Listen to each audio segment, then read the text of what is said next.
We know Tasmanian farmers are having to juggle complex decisions as they take on the challenge to make their farms sustainable, productive and profitable. That's up against a backdrop of a changing climate, ever more sophisticated consumer expectations, and naturally wanting to leave the farm in a better state for future generations. Hello, I'm Sally Dacus, and welcome to this series of short videos where we share the experiences of Tasmanian farmers who are using trees to help them achieve these goals.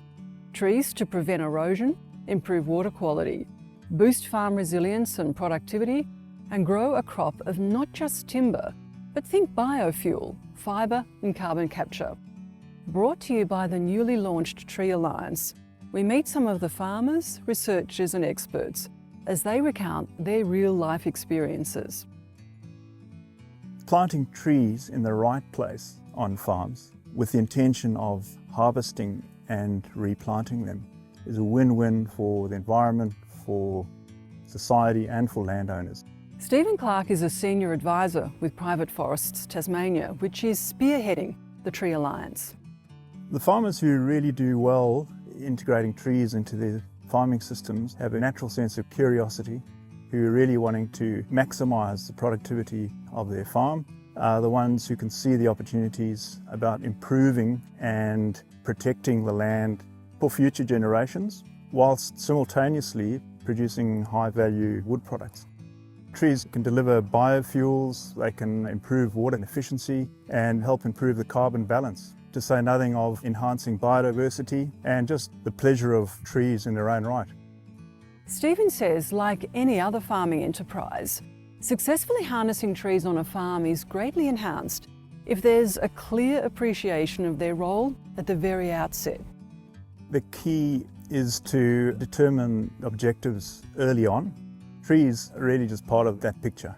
A good farmer will have considered risks over the short and long term. If he sees the opportunity to incorporate trees into his farming system, it's no more difficult than any other farming system.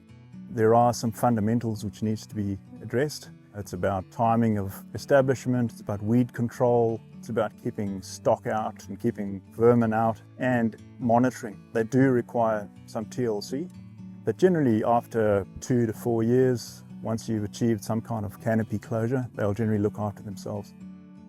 And as the world increasingly puts a value on carbon, Stephen describes wood as the material of the future. We all agree that climate change is possibly one of the biggest problems facing the planet, and trees are very much part of that solution. Even though sustainability might mean different things to different people, wood is this wonderful material of the future. There are uses for wood that have not been invented yet. There's going to be a huge global shortage of wood products.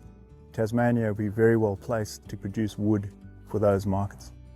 Trees and farmers are growing the future, and there's never been a better time to plant trees.